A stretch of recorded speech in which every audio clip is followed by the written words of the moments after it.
Hello, babies. All right, we have to talk about Mac Jones. Yuck. Wasn't great. Here's my thought of Mac Jones. I fucked up the email. Sorry. He hitting a wall is too cliche. He's just learned as much as he can learn in the NFL in one season, and this is who he is right now. And defenses have learned to defend him like all defenses in the NFL do against all offenses. And he just doesn't have enough knowledge behind him to beat it consistently enough right now. And that's it. Because you see stretches of drives where he looks fantastic and he's making the right plays. And, he gets, Josh McDaniels, you give credit to him, putting them in the right position if you want to. And then you see other drives where, Brian Flores dials up some exotic blitz from the second level. And it's like, fucking, who is this kid behind center right now? But I will say this about him, Ray. I think he's a type of guy that needs to get in rhythm. And I went back and kind of looked a little bit at his time in Alabama. And obviously they threw the ball a shit ton out of the shotgun mostly. With 3 first-round draft picks and wide receiver, of course you're going to throw a ton.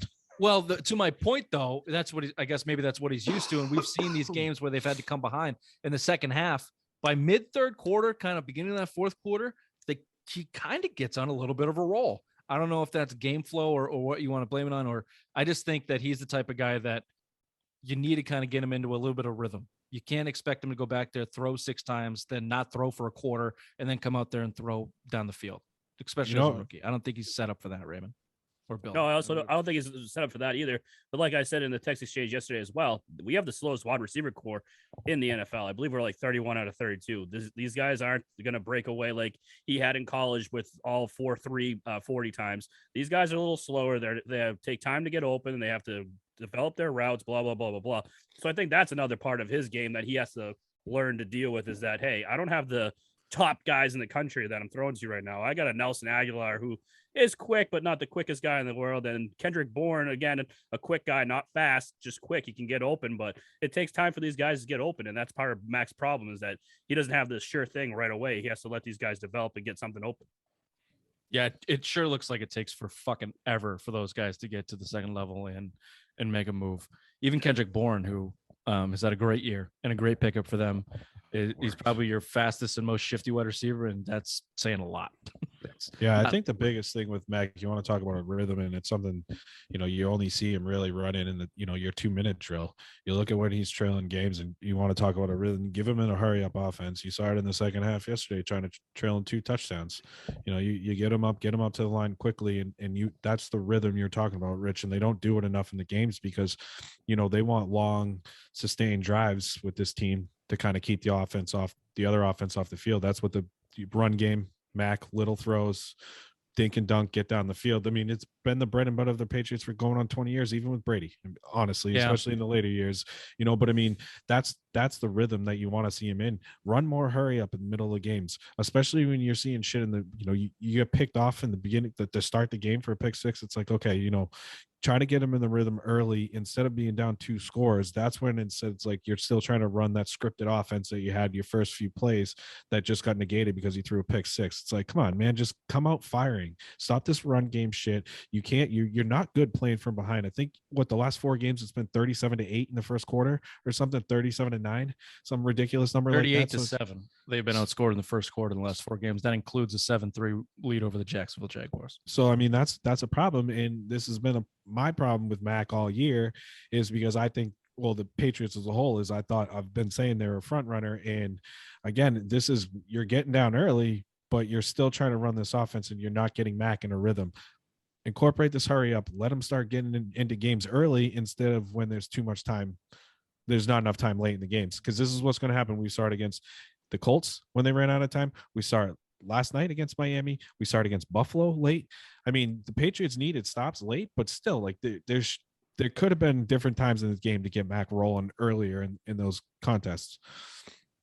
Yeah, I agree. I don't know if it was Perillo or one of those guys. Maybe it was someone that was talking about Mac Jones and the offensive sets that they're running, and he just looks better out of 3 wide receiver sets than 2 tight end sets.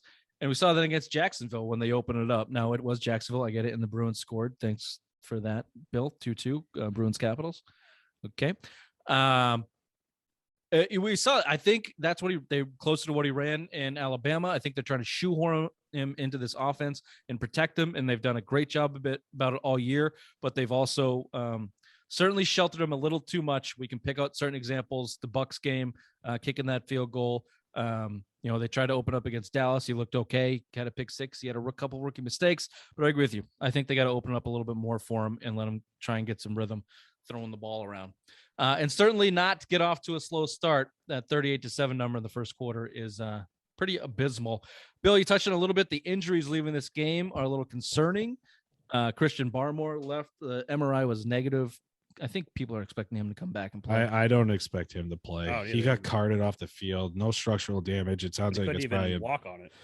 I mean, he's a big guy, but again, short week, Saturday night. I would be shocked if he played. Yeah, it's going to be fucking. Well, I think snow. I'm seeing positive. Shoot me up, baby. I'm seeing positive reports out of camp. Barmore, maybe he won't be himself. Is that your source? Is that your source? Should be back. Yeah, my sources say he's in. Both running backs are also banged up. We saw them both leave the game for spurts on Sunday. Harris and Stevenson.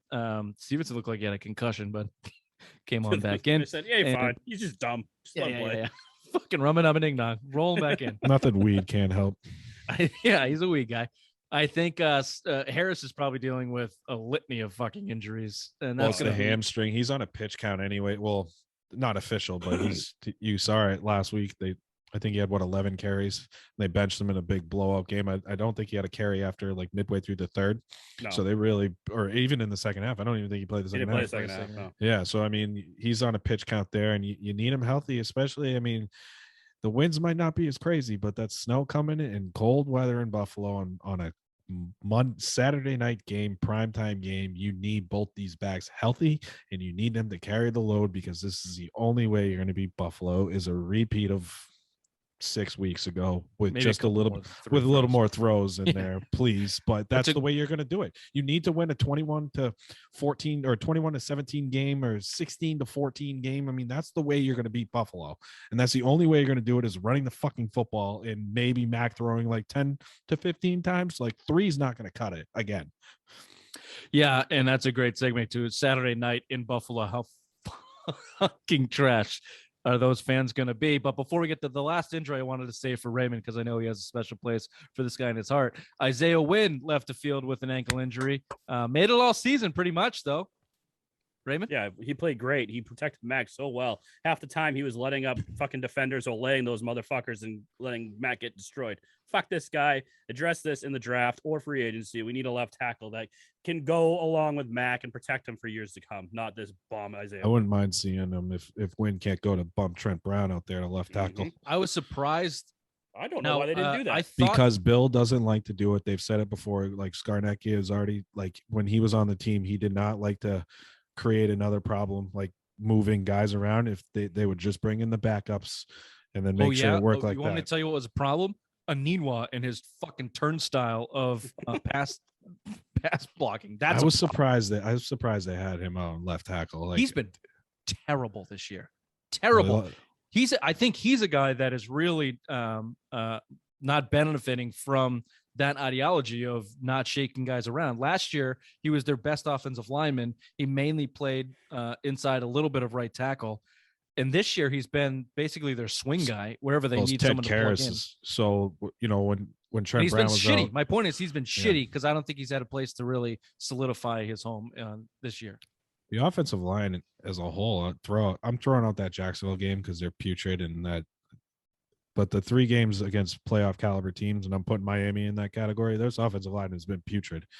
And then let's throw James Ferentz in there. The one goddamn fucking play he has to play, he's at center to snap the football in the fucking red zone. I forgot that one. The fumble center, the quarterback center exchange fumble turnover, which I believe that the time to score 17-7 or 17-0, it was right in that range. And you're right. It would have been. It was right before the half too, and it's just like, you got to be fucking kidding me. Yeah, the one play Andrew possession game. The one play Andrews misses for an equipment thing, a problem, and this happens. Like, fuck out of here. Yeah, that was bad. I'm angry about a meaningless game. I don't know why. because Is they look that like wrong? shit. That's why. And now you're going Ooh. into Buffalo for the rubber match.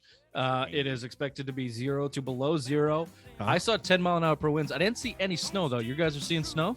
Oh, Bill's Nah, gonna yeah. do some snow. No, I haven't Bill's done that. always Long seen I haven't done that in a long time. I have COVID. My nose is blocked. How would that work?